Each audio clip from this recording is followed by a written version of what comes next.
a couple weeks ago, you'll remember that we were rearranging the entire church for the wine and cheese party that we had as a fundraiser downstairs for the Lincoln Academy. And, the furniture was all moved around, and my chair, where I typically sit, was moved over here. And Robin, found herself, plopped in my chair.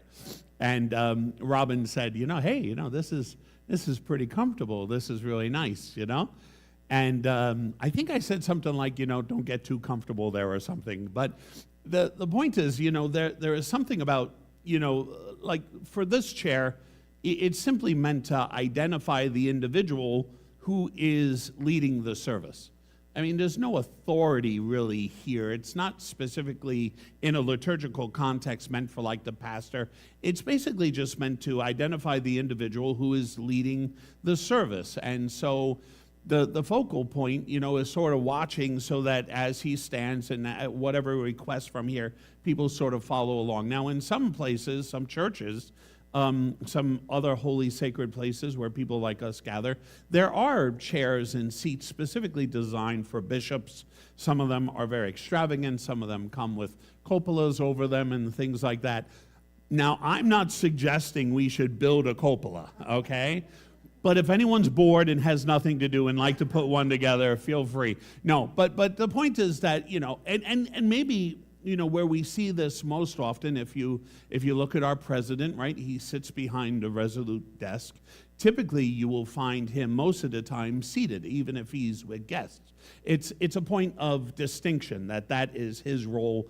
And then if you also look at the the countries that do have kings or something along those lines, they do really sort of have thrones or very nice, elegant, exquisite chairs that are generally in the middle of everything to draw everyone's attention. The basic point here is that where you sit and what it is you are sitting on identifies your role.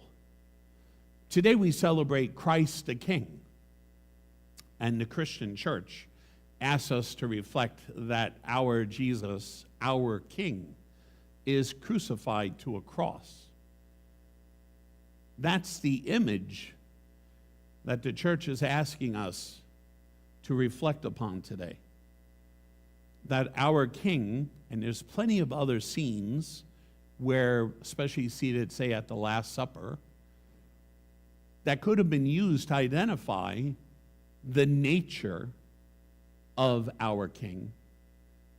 But instead, what you and I are faced with, which is disturbing, is that our King is nailed to a cross. And the two things in my head have a really hard time reconciling. I'd be really happy if they chose a resurrection scene. Why not?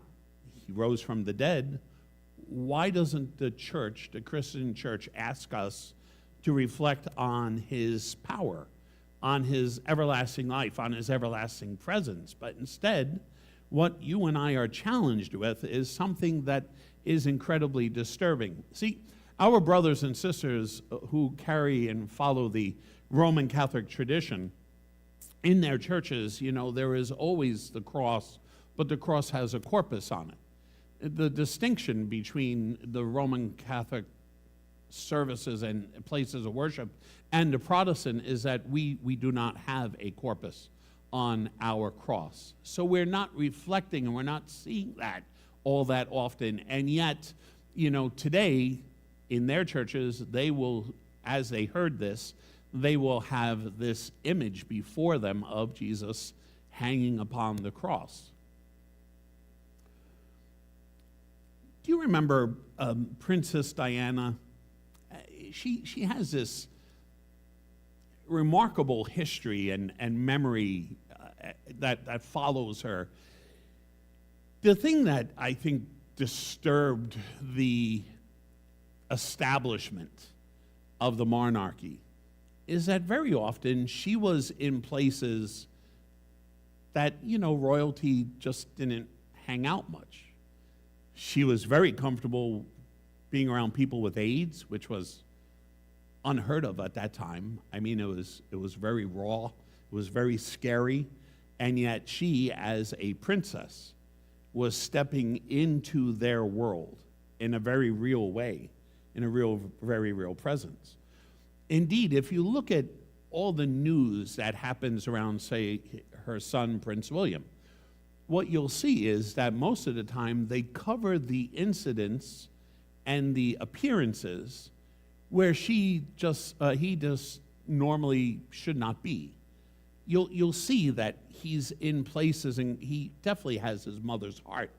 He goes to these places that most people stay away from. He pays attention to people that most people of his caliber would not be paying attention to. Now, you know, when Taylor Swift shows up in a hospital, or when Johnny Depp shows up as the pirate in a hospital or whatnot, right? I mean, you know, that makes the news, because here are people who are giving up their time and whatnot, but they're not really monarchs or kings or queens. And yet, in our world, we have these examples, and when they step out of their space, when they step out of their royalty, when they show themselves to have a human, humble, caring heart, the world takes notice. And indeed, I think a lot of times they have done that, and I think Princess Diana definitely did that, to draw attention to individuals that society was dismissing and stepping over, because they weren't comfortable with the fact that people had AIDS. They weren't comfortable with all the number of things, including hunger in Africa and all those places that she physically went, and she knew that by being there, it drew their attention, drew the world's attention to the needs of those people. I want to suggest today that besides the salvific act of Jesus upon the cross, I want to suggest that Jesus is upon the cross to draw our attention not so much to him, but I want us to take a moment and consider that he's drawing his attention to the two thieves that are on the cross next to him. We don't think about them much, only in light of how they converse or yell or scream at one another, you know? We know that there were two. We know that one's a little grumpy and kind of upset about the whole thing and yelling, hoping to get saved in a physical sense, and then yet we have the other.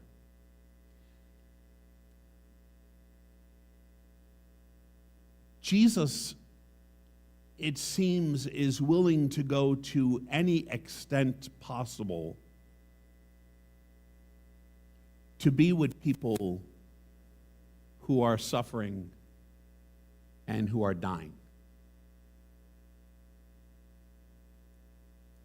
We do recognize, of course, that Jesus had a choice about the cross. In the Garden of Gethsemane, where he was and where he was arrested, all he had to do was turn around that night and walk off, and he would have ended up lost in the desert, and they would have never found him. You do realize that. And yet he stays. And he stays, and his staying gets him arrested. So Jesus has a choice even then. And by the way, if you say to yourself, well, you know, that would never happen, John's gospel makes it very clear that in the temple, when there is this uprising, they go to get Jesus. And what does John's gospel say? It says that Jesus slipped away from them. So we have in the Gospels already a situation where Jesus escapes from being arrested. It's scriptural. It's there. In this case specifically, Jesus allows himself to be taken captive and to become a prisoner, and ends up hanging upon a cross between two criminals. And I just have this deep sense that he wanted to be there for the two others who were being crucified as well. Because he is present to them in their suffering. And the way that he is present And the reaction of the two who are hanging on crosses next to him, I think, are very indicative of how we react and respond as human beings. Tell me we haven't cried out like the one who is more rambunctious, more reviling, sees Jesus and despises what he sees, because that Jesus, despite his power and authority and because of his claims, is not doing anything to help him in this world. And so he cries out, and he wants there to be life. He wants to be saved from the cross, and yet he's not. And so ends up bickering and yelling at Jesus about, what good is it for you to be the Christ if we're not getting what we want, which is ultimately to live? If you're the Christ and we're not able to live, then what's the sense of believing in you? But then on the other side, on his left, hangs an individual who sees that this Jesus has done nothing wrong, but that this Jesus is present in the moment. And he takes full advantage, being the amazing, well-trained thief that he is, to steal heaven. By the way, this thief is the only person we know right now that actually is in heaven. Think about that. It's the only one we know for sure is there. Why? Because Jesus says, today you will be with me in paradise. He's the only one we're aware of. We make all these conjectures about everyone else, and some of that may or may not be true, but the only one we know is that there is a thief who, by the way, didn't go to catechism, never read the Bible, never heard Jesus really preach, or did he? Because the one thing that he heard that must have been incredibly profound were the words, Father, forgive them, for they do not know what they are doing. And tell me if you're aware at the moment of what's happening and what your life's like and what you're thinking as they're crucifying you, which I'm sure you're not going to be sending them a Christmas card. And yet this man, Jesus, in the midst of being crucified, is forgiving the very people that are crucifying him. Must have been the most amazing sermon that anyone ever heard. And there he is, listening, crucified, hanging next to Jesus, and actually reflects and determines that this man truly is an innocent, and as such is righteous in God's sight. And as such, perhaps everything he says is true. And so he's not afraid to cry out and say, remember me when you come into your kingdom. And so there he is, this Jesus upon his throne, the cross, continuing to save individuals. Just for the record, the individual who was the criminal, who was crucified and reviling and yelling at Jesus, please realize that Jesus never says anything negative to him. He says to the one, you will be with me in paradise, but he doesn't turn to the other and say, by the way, you'll see where you end up after all this. Doesn't do any of that. Doesn't say any of that.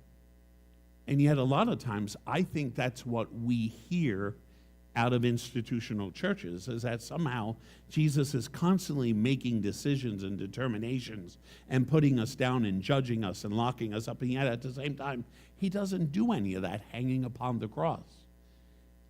He allows him to be authentically who he is, saying what he feels at the time, and does not in any way, shape, or form shut him down or deny him or alienate him or isolate him. Why? because I think that individual on the cross yelling and screaming at God was as valuable and as important as the one who asked to be with him in heaven. I think the two are the same. And that cross is his throne, and from that throne, he is drawing all people to himself. And it tells us that in our struggles, in our challenges, in our pain, in our suffering, in our confusion, and in the point of time where we feel as we are disillusioned and discouraged and everything is going wrong, what does it say? It says that Jesus is willing even to go to the cross so that we are not left alone. That is a profound image for me that I found myself thinking about this week.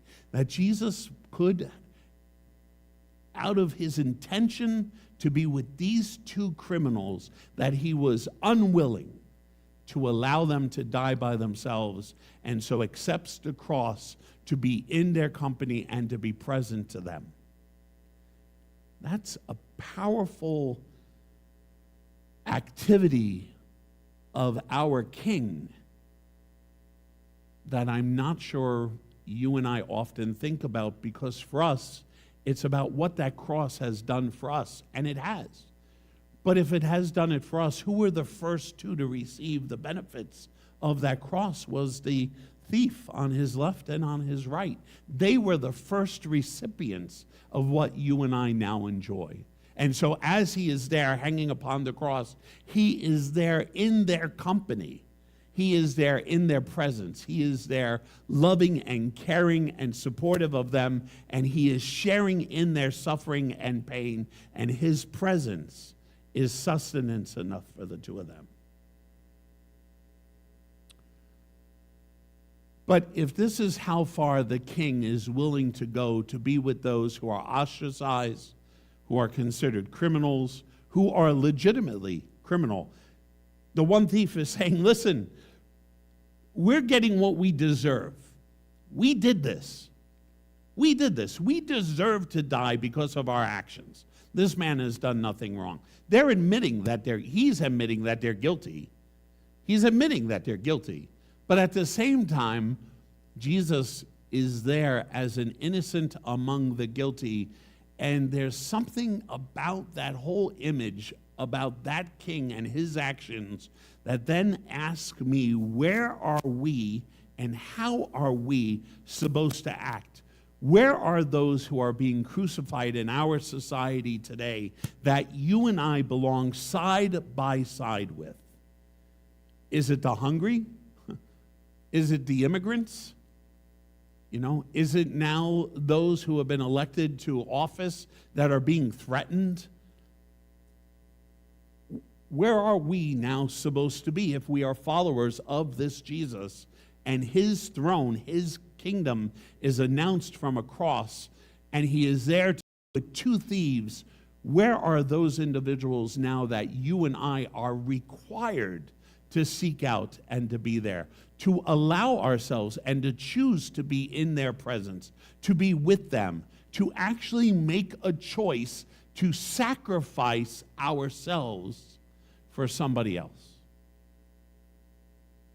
Because that is the command, that is the example of our King.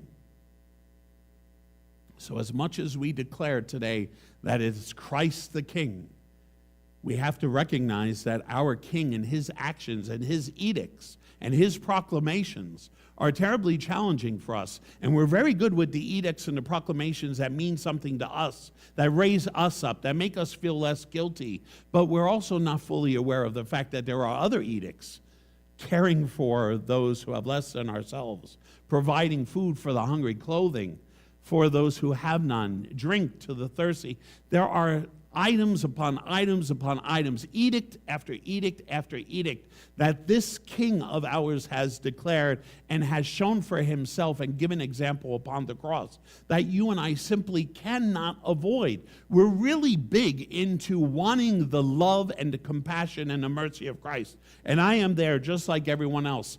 But that does not come distinct and separate from the activity that you and I are called to, and that is love of God and love of neighbor. Love of God and love of neighbor. Our days have to radiate with those two key practical aspects, even if it means that we hang upon the cross to be with those who are dying, suffering, judged, criminals. And I know that's heavy. As I was thinking about it this week, I was like, wow, I never really thought.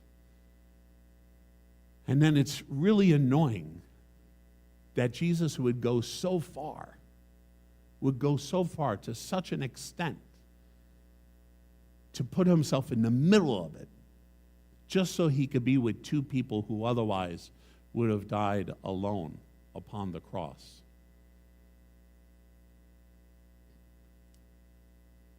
Your homework this week. Look for those who are being crucified. Look for those who are being crucified. And put yourself in the midst of them. Align yourself with them. It's what the King wants us to do. God bless you.